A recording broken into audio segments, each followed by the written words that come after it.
The good news for you as a coach that we're only 50% finished with the shredder. The bad news for the players is that we're only 50% finished with the shredder. It's a very, very tough, demanding drill.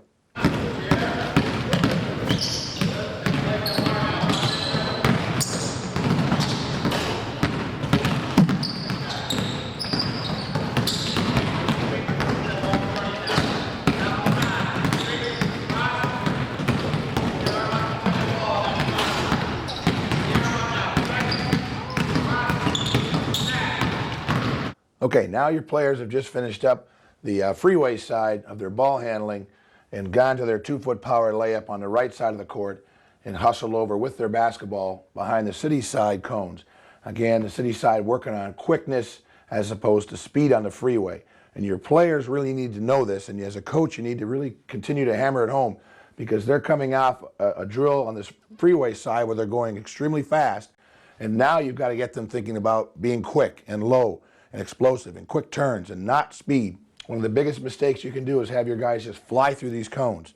And because you've got to teach them, and what you're teaching them through this drill is that the basketball game is constantly in 2 speeds. You're going full blast, you're stopping, you're learning to play in a half court, and you're getting into an open court situation. So you have to learn to play at 2 speeds, and you have to be able to change direction, change speeds without losing the basketball. So you're really encouraging now quick, low dribbles, quick change of direction, not speed on this side of the court. And as soon as you get done with a layup, he's going right away. Again, he's not waiting for you as a coach to start or whistle, which is great, because as a coach, you can roam around and coach and teach these kids. You don't have to worry about blowing the whistle to start. They all know they're going one after another. So as players are finishing up this freeway side, you've got players starting now on the city side with their ball handling. As soon as the player gets there, he's going to drive as quickly as he can with the basketball. When he gets to this first cone, and again, we're going to keep the same rule of 4 cones before we change on this. He's going to dribble quickly to the first cone, crossover, dribble quickly to the next cone, crossover, dribble quickly to the next cone, making his 4th cone. Now again, you're working at low crossovers, below the knees, quick change of directions. Not worried about how fast he can do this and get through the cones, but how quickly he can change direction, how low he can get that basketball, and how quickly he can get to the next cone. When he gets to the 4th cone, 1, 2, 3, 4, when he gets to the 4th cone, similar to our freeway side, he's going to pick up that protect arm, bring the basketball behind him, and now he'll take 2 dribbles back. He'll take 2 dribbles back with the basketball behind him, crossover, and attack the next cone on the quickness dribble to that next cone. And again, similar to the first side, as soon as he starts his retreat dribble, the next player is now starting his quick dribble to the next cone and doing his 4 dribbles before he retreats. And then, so this player continues 1, 2, 3, 4. When he gets to the 4th cone, he does the retreat dribble for 2 dribbles and then quickly attacks this last cone and crosses over and gets off the court. So you're going to get several crossovers on these cones and 2 quick retreat dribbles before you're finished in this drill. Again, this next player does not begin until we sees the first player on the 4th cone do his retreat dribble. That's the cue for the next guy to start. And he continues 1, 2, 3, 4, retreat 2 dribbles, quick dribble to the last cone, crossover, and get off the court.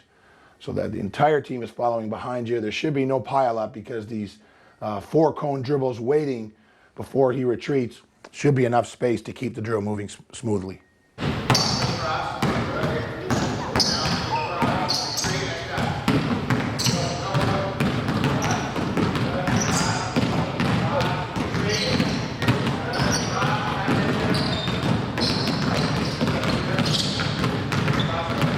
Okay, we're almost through now with the shredder, but still got a little work left to do. Your players have just got through the city side ball handling, or at least your first players got through. The rest are following behind. They're getting 9 crossover opportunities in a quickness situation below the knee, and also having the opportunity to work on 2 retreat dribbles throughout this city side through the cones with their ball handling, really working on quickness. Again, when the first player finishes with his basketball, he is now going to sprint again with the ball, put the basketball on the chair or the quarterback tee, pick up the basketball as quickly as you can. Again, working on a good stance, getting nice and low. And as a coach, again, you can walk around and really teach that these guys are in a good stance and a good low, ready position before they pick up that basketball. Catch, working on ripping it across their body. And we're going to have them dribble in again and work on the left hand 2-foot power layup. You as a coach have tremendous freedom now if you want to change up this shot. A lot of times I like to add a shot fake in this situation where they drive in, work on the shot fake, and then finish with the left hand. You can certainly put in any other kind of shot you'd like, whether it be a jump stop and a reverse pivot or any kind of shot you want to do down there. Certainly your choice. But have him work on using the left hand would be great since we're going to be able to work on the right hand coming back. So he'll take this shot, again, get his rebound, and get the ball off the court. He will now set his basketball down out of the way, and he will walk over, hustle over to this next cone, the short walk. But he'll be ready to go behind this next cone to start the freeway side defensively. But he must get his rebound and get the ball out of bounds and get it out of the way, and then hustle over without the basketball behind that cone as the other players are coming behind him. That'll finish up his city portion of the ball handling as well as the 2-foot power layup with the left hand, and now he's ready to complete the last series of the shredder.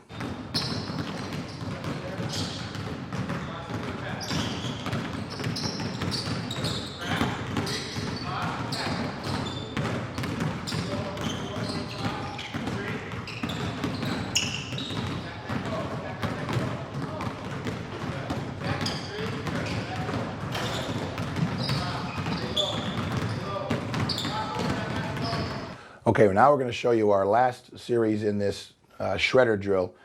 Certainly players are still working on the other side, finishing up their city side ball handling, but now we have our first player concluded, ready to start the last series, the freeway defensive segment. Now we're working on full court defense. As soon as he puts his basketball down, he's going to get behind his cone and jump out defensively, similar to how we started the drill in the city side defense. He's going to get out and get good foot fire and get his butt down and feet moving. After about 4 or 5 quick foot fires, he is going to turn and open up and make 2 shuffles, 2 defensive shuffles, just like you did in city side. We tell him 2 shuffles, and then he will come out of his stance. So it's going to shuffle, shuffle, 2 shuffles, and then sprint to the next cone as if to simulate full court defense. Now, you're playing someone man-to-man full court defense. If you get beat in the dribble, you cannot shuffle and expect to try to cut that dribble off. You've got to turn and sprint because you're getting beat in the open court. You've got to turn and sprint and try and cut that dribble off. So that's why we tell them shuffle, shuffle, and then simulate getting beat and really trying to sprint and get ahead of the basketball and stop it. So you want to get him around the cone, square his shoulders, square his feet around this cone as if to simulate stopping the basketball and making the dribbler now change direction. Great full court defensive drill, especially if you're a pressing coach. Once he gets here and closes out, squares his shoulders, he now opens up and does 2 shuffles in the other direction to the next cone. So it's shuffle, shuffle, sprint. And we remind these players as they're doing it and they get to these cones, they cut them off their foot fire and then they go immediately. Shuffle, shuffle, sprint, cut off, get behind that next cone, stop your man. Once you get there and square your shoulders, a couple of foot fires and then take off. Shuffle, shuffle, and then sprint. Get behind the cone. You don't want him in front of the cone. This is simulating the ball handler. You want to get him around the cone, square your shoulders, stopping the basketball. And then once you get here, he can just turn, shuffle, shuffle, sprint off the court. 2 shuffles, sprint off the court, and he has now completed the entire series of the shredder. As you know, the players are coming behind him now, and they're working on their full court defense and getting off the basketball court. Once they get here, it's your option as a coach. I usually use 2 entire series through the shredder, which is very, very difficult. If you're doing it for the first time, you may want to do it just one time and really work on quality and make sure they're doing it right and that they understand the drill before you add one more rotation through in the shredder. But believe me, twice through is very, very difficult. I've never done it 3 times. I'm sure it can be done, especially as a coach. If you're angry, having a rough week, and you really want to challenge them, you could get it up to 3. But great conditioner, great fundamentals, certainly a signature drill as part of the fundamental factory.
Hey, hey, hey. Stop. Stop.